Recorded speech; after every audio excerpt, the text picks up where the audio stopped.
na. Ayan, in-okay ko na. Okay guys, good afternoon. Welcome sa Mavs. Okay, so welcome sa vlog number, I think, 23 or 22. Okay, so guys, ito, papakita ko sa inyo guys yung mga available na ENC, Lancer Tactical, WE, at saka budget meal na GNG. Okay, so kaya ko sila ipapakita kasi ito yung mga madalas tinatanong ngayon. Ano pa ba available mo sa ENC? Ano pa ba yung available mo sa Lancer Tactical? Or sa ano, sa ang tawag doon, WE. Okay, so start ko dito sa ENC. Ito guys, MCX na rifle. Nakalimutan ko yung code niya. Mamaya i-check ko sa Google Drive. So around ano to, 9 inches. Color black. So full metal unit with markings. Ayan. So foldable yung stock. Adjustable din. Then may front and rear sight na rin siya. So yung trigger is selector is ambi. Ayan guys. Sa kabilang side din ito. So yung markings, kumpleto naman yung markings niya. So ang ayaw ko lang dito is yung battery provision niya is nasa unahan. Ang battery magiging battery compartment mo is nandito sa handguard mismo. So hindi ko sure pero lahat nung lumabas sa amin, kahit si VFC na ganito, yung license unit is battery provision niya is nasa unahan talaga. Ang magiging ang tawag dito, battery compartment mo is yung front handguard. So may battle sights na rin siya. Ayan, front and rear sight. Foldable. Yung magazine release niya guys is ambi din.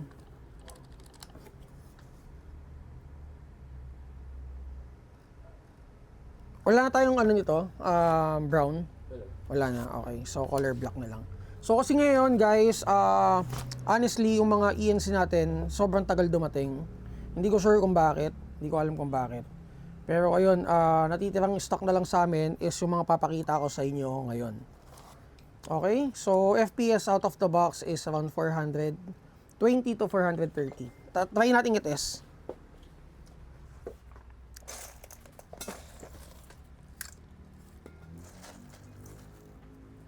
Saan yung ito, saan? Ayun. So yung battery niya, ito.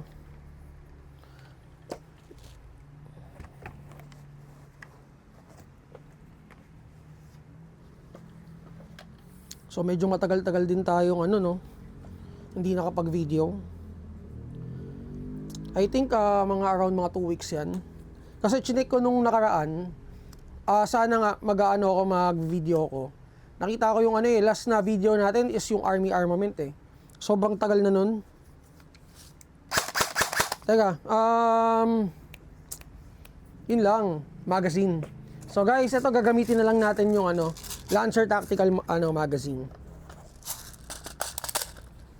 So fit naman siya. Ayun, nag-feed naman. So check na, saan ang chrono? Ayun. So guys, ayan, papakita sa inyo ni Makmak yung yung chrono kung ilang FPS out of the box.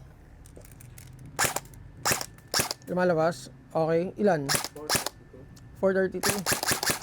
So malakas siya.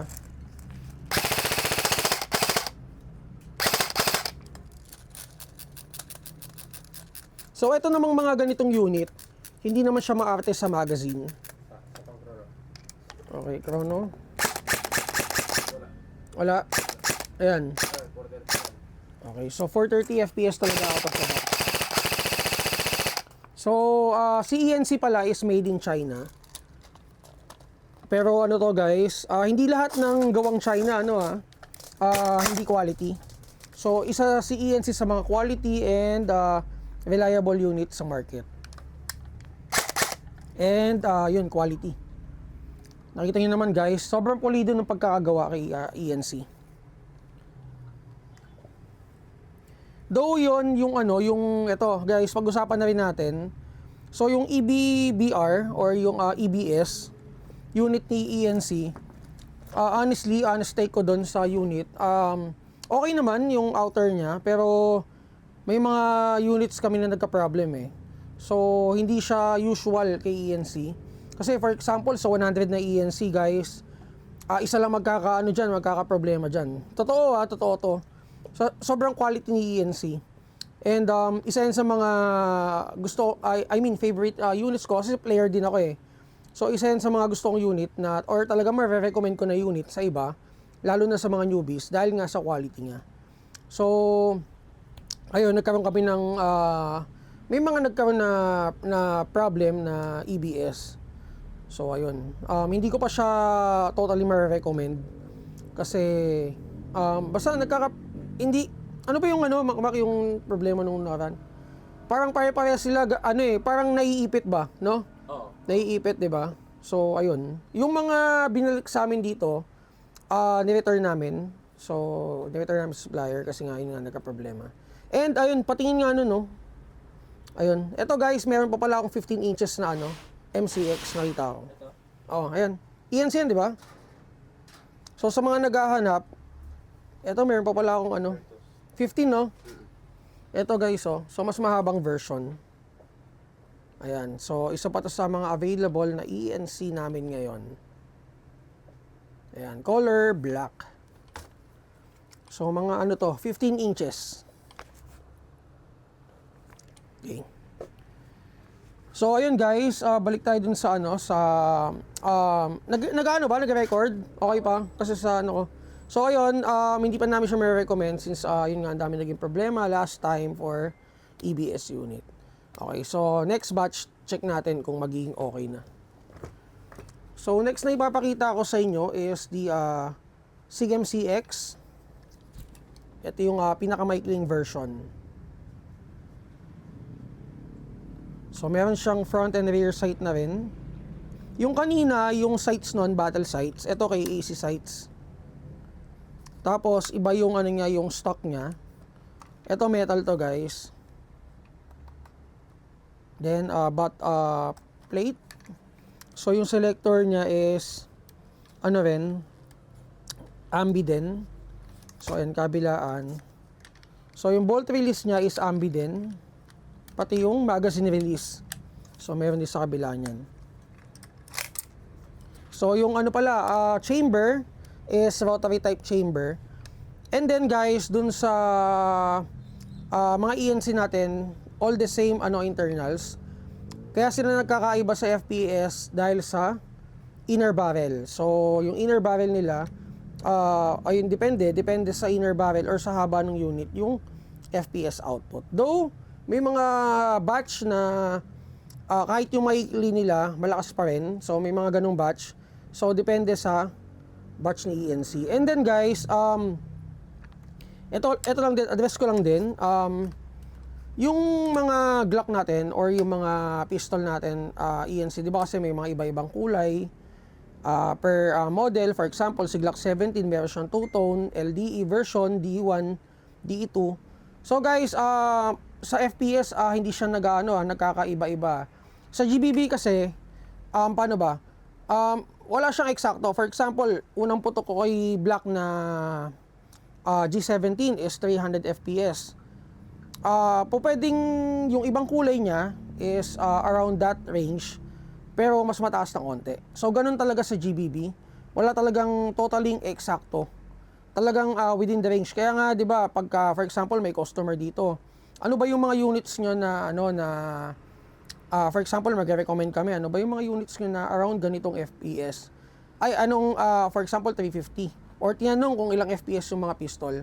Ito lahat ng pistol na nandito, or lahat ng pistol natin sa market, for example, within the range ng 300 to 350. Nagkakaiba lang yan, for example, si Dragon.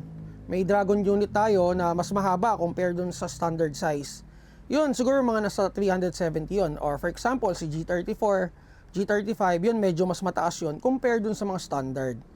Ngayon, meron din naman lumabas na sample, Army armament. So yung mga 5.1 ni Army armament nasa 380 FPS, may mga ganun talaga. Pero I mean, walang eksakto talaga within the range ng i-extend na natin 300 to 400 FPS out of the box yung mga pistol. So for revolver naman, ang revolver natin nasa mga 500 FPS since sila naman CO2 powered, pati yung mga WG natin na NBB. Ayun, balik tayo kasi kaya ako sinabi yon kasi merong client na nag-brought up sa akin na may unit daw na kumbaga parang mas mababa daw yung ibang kulay kaysa dun sa color black, parang ganun. So na-address ko lang din naman. Wala namang kumbaga para lang din aware kayo. Though tinest ko din naman sa kanya para pakita na hindi talaga siya baka kasi yung na-test is medyo or defect, baka ganun. So may mga ganun talaga. Okay? So balik tayo dito sa ENC. Ito guys, available to. Then ano pa bang available natin sa ENC? Ito guys, FPS out of the box ito. Around mga 350, 370. Yung mga ganito kay Kling unit.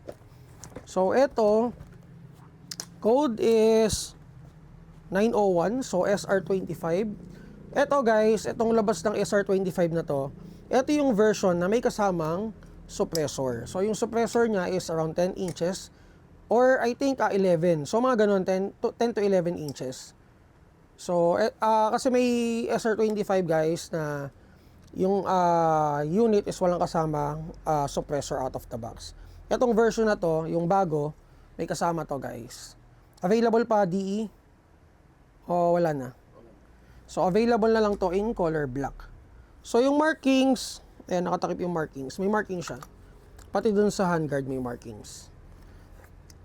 So, FPS out of the box is, sabihin natin mga 440 to 450. Hindi naman siya lalagpas ng 460. So, price ito, 13,950. Okay? Then, code, ito AR-15. I think itong unit na to is a license, ito, yan. So, yung mga Colt units ni ENC guys, license na siya. Code is 319. Kung maalala ko, kung i-recall ko, ang price nito nasa 12,200 yata. Parang ganun, tama, di ba? Okay, so itong unit na to is license. Yung mga license unit ni ENC guys, ibang-iba talaga yung niya, yung pagkaka-marking sa kanya, sobrang pulido. And basta iba. Kasi yung sa mga hindi license unit, parang medyo makikita mo talaga yung difference compared dun sa license So ito, ayan, may na siya, serial number. Test nga natin. Ay, sorry, hindi natin i-test kasi ano nga pala to? Mahirap magtanggal ng ng butt plate. Okay, so again, ENC 319. So ito yung M16 na rifle. So available pa sa store. Ano pa? Wala na. So ayun. 301, 301. Pakita. Ayan guys, so 301 may available pa. So ito yung M4A1. Ito guys. So, license unit din siya. Ayan, meron din siya serial number. And then, naka-waffle type na handguard. Triangle sights. Full metal unit. So, yung nauna rin, ito, M16. Full metal unit din to guys. Yung pinaka-handguard niya lang yung plastic sa kanya. Pero yung assembly niya, yung outer barrel assembly is metal. Ganun din to. At saka guys, ingat kayo pag magtatanggal kayo ng flash hider, siguraduhin nyo nakatanggal yung ito.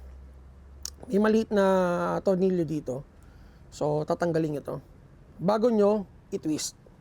So, madami nagkakamali dito. Lalo na pag hindi nila napansin. And then, may carry handle na rin siya. So, yung carry handle niya is metal. And option, if ever na maglalagay kayo ng scope, Pwede nyo itong tanggalin. So, detachable siya. Pwede rin naman kayo maglagay ng carry handle rail dito. Then, maglalagay ng scope. Ayan. So, adjustable yung, yung positioning nung stock. So, meron siyang 5 position adjustment. And then, yung battery compartment niya, guys, nandito. So, ang kasya dito is Tootsie type or chiclet type na battery type. Okay, so FPS out of the box is around 440. Again, ENC 301. So, available in color black. Hindi ko natitest to kasi mahirap magtanggal ng ng handguard.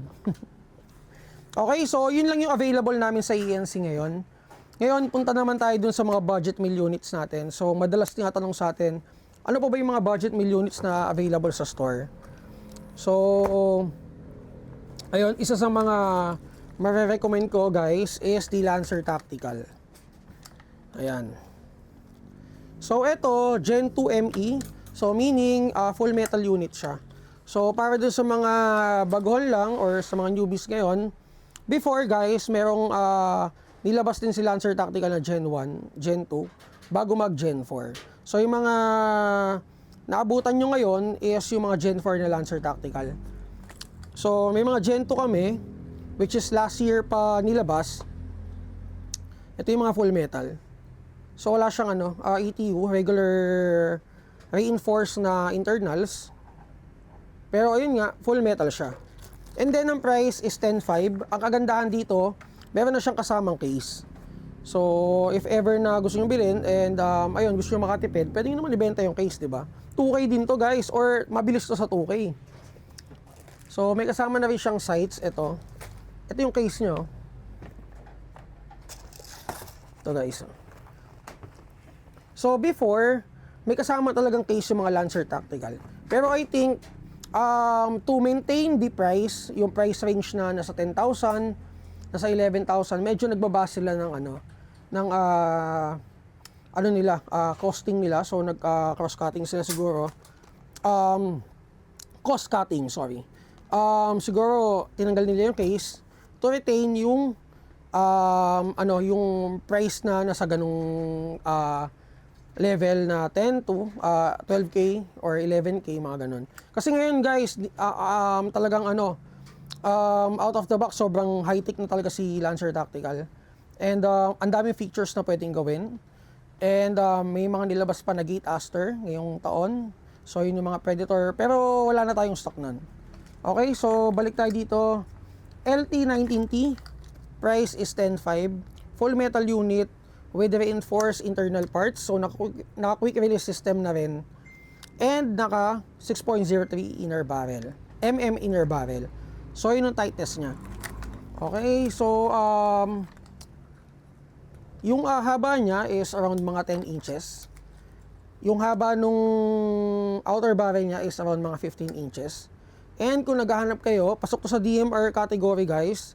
Lagay lang kayo ng bipod, scope, and magtaas kayo ng FPS. So, naka-fast trigger na rin siya.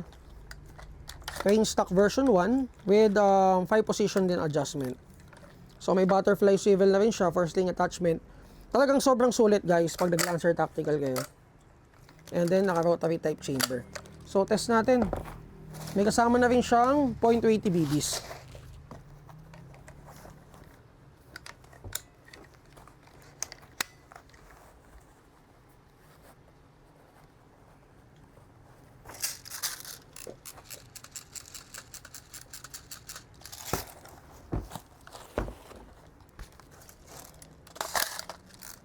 Okay, guys, check natin kung ilang FPS out of the box. Teka.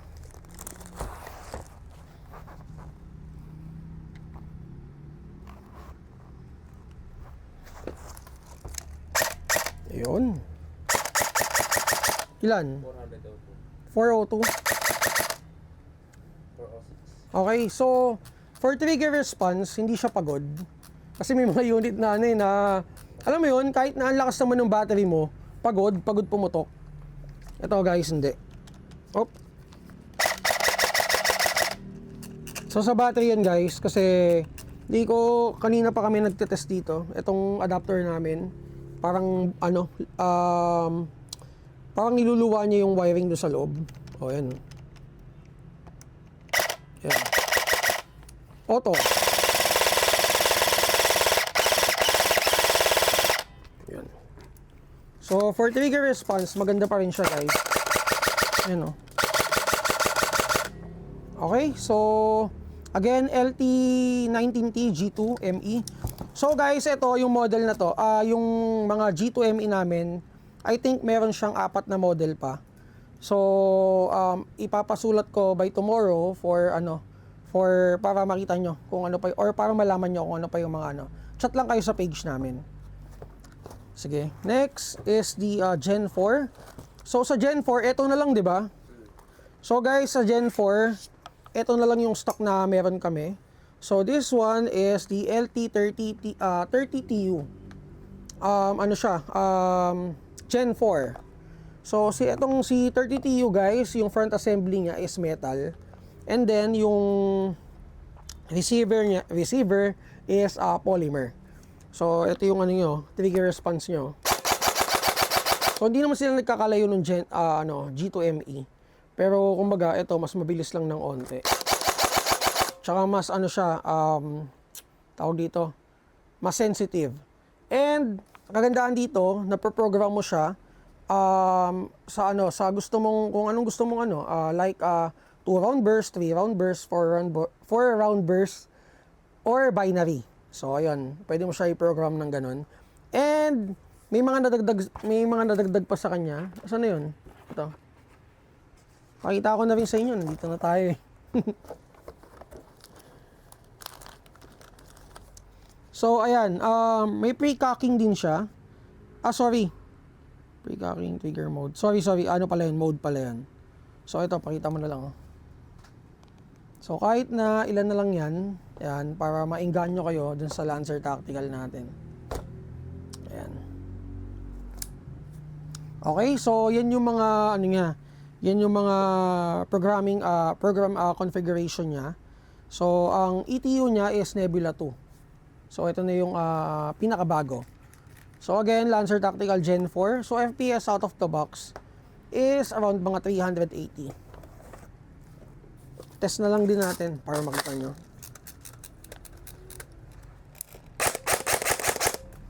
Wala pa rin. Ayan. Ayan, 405. So 405.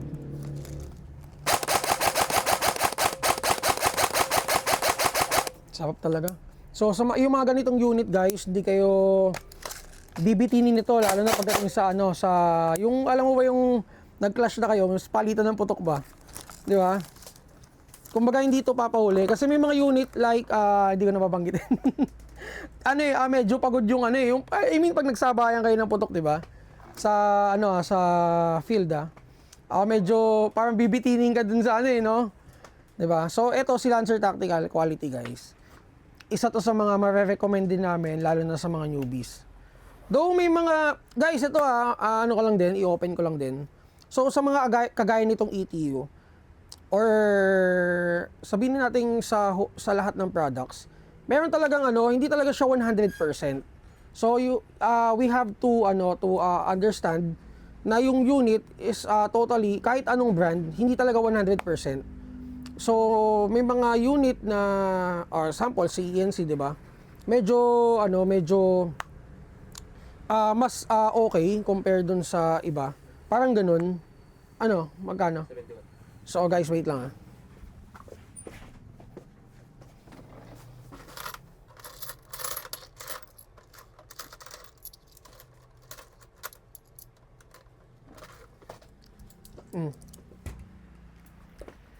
So ayan, may lalamove. So saan na ba ako? So sample, ayan, katulad niyan, hindi talaga sila totally 100%. May mga batch, may mga sample, may mga unit din na magiging defect, parang ganun. So siguro sa mga 50, may mga 2, 3 defect, ganun, parang ganun. So pero ang mahalaga naman diyan, balik agad sa seller and then papalitan. So may mga ganun talaga. Kasi yung ibang client, once na, for example, nakuha, tinest naman natin dito ng maayos, in-out naman siya ng maayos, then, sasabihin ni buyer na, oh, bakit naman ganito to, bakit naman, parang ganun, be polite din sa pagsasabi na, oh, sir, defecto, ganito, ganyan, para mapalitan ng maayos, di ba? So, ayun lang, inopen ko lang din, kasi, yung mga ganitong may ETU, guys, prone sila dun sa hindi rin siya, parang kumbaga sensitive, kasi nga, naka-ETU siya. Oh, pero performance wise, guys, sobrang sarap na naka-ETU. Kaya ngayon, nakita niyo naman, pansinin naman, 'di ba? Sa mga Speedsoft or mga CQB sites, puro halos naka-ETU, 'di ba? Kasi nga iba talaga yung performance na naka-ETU, guys. Ayun. Pagandahan na ng ETU, 'di ba? May Perun, may T238, ano pa? Ang dami, guys, ang dami na naglabasan before nung mga time na ako medyo old player ako eh. So before hindi namin ang pinakamagandang ETU lang na meron dati is si Ares Ares Amoeba eh. So yung dating ang brand is Star. So way back 2014, 2015 ayun, wala pa masyadong ETU. Yun pa lang talaga yung pinakamagandang ETU. Then lumabas si ganito, lumabas si ganyan. Ngayon sobrang dami na ng ETU. Sobrang daming pagpipilian, sobrang daming available na maganda sa market. Okay? So ayun. Next, guys, na ipapakita ko sa inyo is GNG. Ito, guys, budget meal to ng GNG. Ang price niya is 10,500. So, kumbaga, entry level. So, available in color black at saka DE. DE is dark earth or color brown. So, FPS out of the box is around 350. Ito, guys, medyo, mababa yung FPS. Pero pagdating sa quality, guys, hindi tayo bibitinin or titipirin ni GNG. One of the best, one of the most reliable, or one of isa sa mga reliable na units na meron sa market is GNG. Lalo na, guys, itong mga to. Ayan. Mga GNG yan. By the way, yung pala yung color brown. Ayun, no. So, guys, ito yung mga bato. Ayun nga, lagi ko na babanggit sa vlog na eto, guys, yun nga, meron akong bato na ginamit nung event, last event na Poseidon event. Ito, gamit ko to, sobrang ganda. And si GNG, guys, naglabas na rin siya ng mga ng mga Gate Aster series niya. High tech meron pa nga kami isang unit dito na hindi namin alam na ganun pala yung paano ba? Features niya. May pumunta dito isang vlogger, which is a good friend. Hindi ko na lang babanggitin kung sino. Yun, nabanggit niya sa amin na, eto, hinahanap ko itong unit na to matagal na. Ganito yung bakit sabi namin, bakit ganito hinahanap mo? Kasi daw, ganito daw yung performance niya. So, nagulat kami. Pero ngayon, yung unit na yun, ano ba yun? GMS 2? Basta guys, yung makikita nyo sa catalog ko na may skeletonized na receiver, yun na yun. So, yun yung sa Gate Aster units, parang yun yung pinaka maganda kasi parang naproprogram yata yun sa di ba? So, yung the rest kasi na nilabas ngayon hindi ko alam kung may bagong labas si GNG. Hindi siya naproprogram using yung app. So, yun lang. Kaya yun, yun yung hinahanap niya. Okay? So, again, ito GNG, para siyang RIS. Pero, ayun nga, si GNG is gumagawa sila for mga cyber gun. And nakakita pa lang ako sa kanila ng pistol na license. Pero mostly is cyber gun talaga ginagawa ni GNG. Okay, so available in color black at saka DE. Price is 10K. 10.5, sorry. Hindi ko na siya i-test, guys, Okay, so ito madami naghahanap sa VFC. So, ayun, pasensya na sa mga naghahanap ng VFC XM177. Available lang kami sa WE. And, ayun guys, hindi ko alam medyo nagtutumal din si WE. Wala masyado dumadating na WE. Ang available lang namin ngayon, which is, nung nakaraan, meron kaming AK-74. Pero ngayon, ito na lang din ang available namin, which is the 177. Ayan, no markings. Gas blowback. Then, ang magazine niya, ito guys. So, this one is version 3. Version 3 na siya with steel, ang tawag dito, steel trigger assembly. So ito na yung pinakabago guys na WE. Test natin.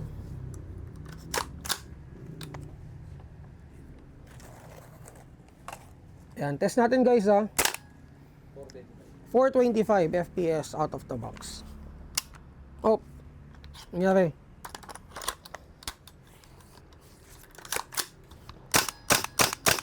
Auto. Ganda. So adjustable yung stock niya. Ayan. So, 'di ba sa VFC, aluminum to, dito hindi. Sa W hindi. Plastic lang to, guys. Pero syempre metal yung yung receiver niya.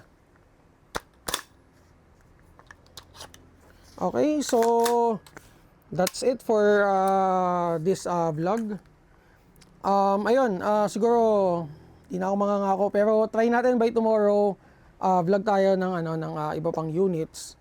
So again, yun nga napakita ko sa inyo, ENC units. Yun na lang yung available namin So medyo ngayon matumal yung dating ng mga stock. Lancer Tactical, then WE and GNG na entry level rifle. Okay? So ayun, kita-kits sa store. And for inquiries, mag-PM kayo guys. Ayun. So kita-kits.